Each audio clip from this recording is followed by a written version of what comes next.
کعبہ رابعہ بصری کا طواف کر رہا. ہشت بہشت 8 جنتیں ایسی یہ دجال کی جنتیں لگتی ہیں ہمیں جو حقیقت میں جہنم ہوں گی.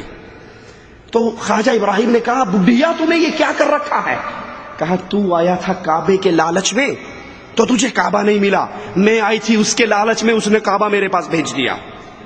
تو جب اللہ کے نبی حدیبیہ کے مقام پہ رک گئے تھے یہ کعبہ وہاں کیوں نہیں آیا تھا؟ یہ چند نمونے میں نے آپ کو دکھائے غلو کے. اس راستے سے شرک داخل ہوتا ہے، اس ذریعے سے یہ سبب ہے، یہ رئیسی باب ہے شرک کے داخلے کا. اور اسی لیے قرآن حکیم میں مالک عز و جل بیان فرماتا ہے فاستقم کما امرت ومن تاب معك ولا تطغوا انه بما تعملون بصیر.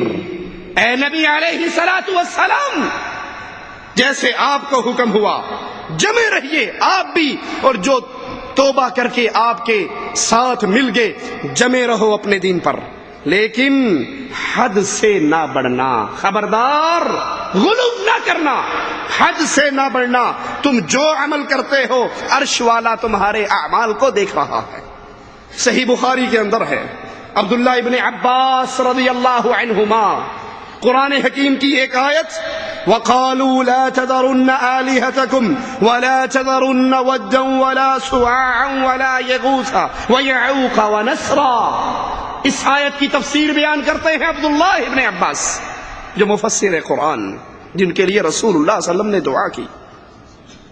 یہ آیت پڑھتے ہیں اور اس آیت کی تفسیر میں کہتے ہیں یہ قوم نوح کے نیک لوگوں کے نام. قوم نوح کے نیک لوگوں کے نام. کتنے نام ہیں یہ قوم نوح کے پنجتن پاک ہیں.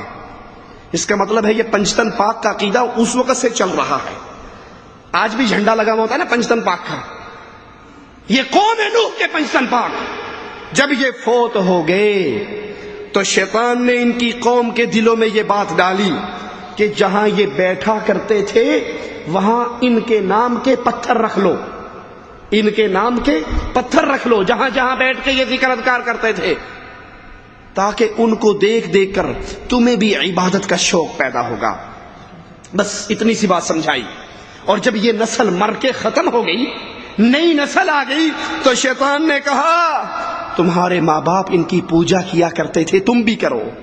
پہلی نسل کو صرف اتنا کہا کہ ان پنجتن پاک کی جگہوں پر ان کے نام کی مورتیاں بنا لو، پتھر گھڑ لو، ان پہ ان کے نام لکھ لو، تاکہ یہ دیکھ دیکھ کر تمہیں بھی شوق بڑھتا رہے کہ ہم نے بھی اللہ کی عبادت کرنی ہے. اور جب وہ نسل مر کے ختم ہو گئی، نئی نسلیں آ گئی، تو انہوں نے اس جگہ کی پوجا کرنی شروع کر دی. آج بھی آپ دیکھو گے، آج بھی آپ درگاہوں پر دیکھو گے، ایک جگہ تو حضرت کی قبر ہے، اس کا طواف تو ہو رہا ہے، اس کی چوما چاٹی تو چل رہی ہے. ایک بیری کا درخت ہے کچھ فاصلے پر، اس پر بھی دھاگے لٹکے ہوئے ہیں، اس پر بھی کپڑے لٹکے ہوئے ہیں، اس کے پاس بھی جا کر رویا جا رہا ہے. پوچھا جائے بھائی وہ تو بابا جی کی قبر ہے اور یہ کیا ہے؟ ایتھے بہ کے وہ چلا کٹ دے سن، ایتھے بہ کے وہ چلا کا، وہ تو قبر ہے نا، وہاں تو بہت کچھ ہے. یہاں بھی انوار کم نہیں ہے. اسلام آباد کے اندر سی ڈی اے ایک سیکٹر میں ڈبل روڈ بنانے لگی، تو وہاں حضرت کی قبر نہیں، معاف کرنا، حضرت کی قبر نہیں، حضرت کی قبر سے ملحق برگد کا ایک درخت تھا. تو سی ڈی اے والوں نے کہا، میں چونکہ اسلام آباد کا رہنے والا تو وہ واقعہ مجھے پتا ہے، انہوں نے کہا اس درخت کو اکھاڑ دو، ڈبل روڈ بناؤ. وہ ساوے چنڈے والے پہنچ گئے، کہتے مار دینا لیکن یہ درخت اٹھانے نہیں دینا. کہا کیوں؟ کہا حضرت مر گئے اور یہ درخت میں ساری برکتیں چھوڑ کے گئے، یہاں حضرت بیٹھ کر اللہ کا ذکر کیا کرتے تھے، اس درخت کو اٹھا کر وہاں پہ لے جاؤ تو ٹھیک ہے، وگرنہ اس درخت کو ہم ہٹانے. حضرت کی پوجا تو ہے، حضرت کے درختوں کی بھی پوجا ہے، حضرت کی بلی کی بھی پوجا ہے.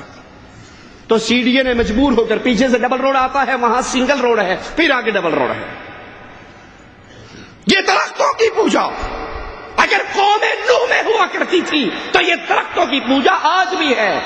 بلے شاہ کے دربار کے اوپر لگا ہوا بیری کا درخت، اس کے نیچے چادر بچھا دو، بیر گرا تو بیٹا پیدا ہوگا، پتا گرا تو بیٹی پیدا ہوگی. اور ایک جگہ پر ہم نے تعلیق لگائی کہ نہ بیر گرا نہ پتا گرا، تنکا گر گیا، اب کیا زنخہ پیدا ہوگا؟ یہ درختوں کی پوجا کہ وہ حضرت تو 1.25 لاکھ کے جہاں بیٹھ کے انہوں نے عبادت کی ہے، یہ مقام بھی بڑا اعلیٰ ہے. یہ حضرت کی جوتی ہے، یہ حضرت کا درخت ہے، یہ حضرت کی پگڑی ہے، یہ حضرت کی تسبیح ہے. یہ غلو کا طریقہ قوم نوح کے اندر ایسے ہی داخل ہوا.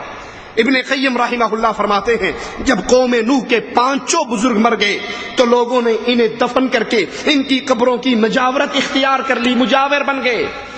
یہ سجادہ نشین، یہ گدی نشین، یہ مخدوم آج کے نہیں ہیں. یہ شرک کا دروازہ قوم نوح سے کھلا ہوا ہے. مرنے کے بعد لوگوں نے ان کی قبروں کی مجاورت اختیار کی، ان کی مورتیاں بنائی، پھر ان کی عبادت شروع کر دی. ابن جریر اپنی سند سے محمد بن قیس کا قول نقل کرتے ہیں کہ یغوث، یعوق، نصر اولاد آدم میں سے نیک اولیاء تھے. جس کو وہ پوجتی تھی وہ کون تھے؟ یہ نقطہ بڑا باریک ہے، ذرا سمجھنا. قوم نوح جن کو پوجتی تھی وہ کون تھے؟ اولاد آدم میں سے نیک لوگ تھے. اور ہمارے انڈیا پاکستان میں جن کو پوجا جاتا ہے وہ کون ہے؟ مسجد میں کھڑا ہوں، کچھ نام ہیں جو زبان پہ لیتے ہوئے ڈر ہوتا ہے وضو نہ ٹوٹ جائے. لسوڑی شاہ، پھسوڑی شاہ، پیر اٹ شاہ، کتے والی سرکار، کاما والی سرکار، چادر والی سرکار، پیر گھوڑے شاہ. لاہور کے اندر بہت بڑا دربار، انہیں انسان نہیں ملا پوجنے کے لیے، گھوڑے کو دفن کر دیا. جن کو قوم نوح پوجتی تھی وہ نیک اولیاء اللہ تھے. جن کو آج پوجا جاتا ہے یہ جانوروں کی قبریں بنا لیتے ہیں. ارے نام تو چج کا رکھ لو، کوئی نام رکھنے میں پیسے لگتے ہیں؟ کوئی اچھا سا نام دو. پیر و مرشد، امام طریقت، اور آخر کے اندر پیر کا کیتاڑ. پاکستان کے اندر بہت بڑا پیر ہے، زندہ ہے، اس کا نام لقب ہے پیر کا کیتاڑ. اس سے بڑا گمراہ اور ظالم کون ہوگا؟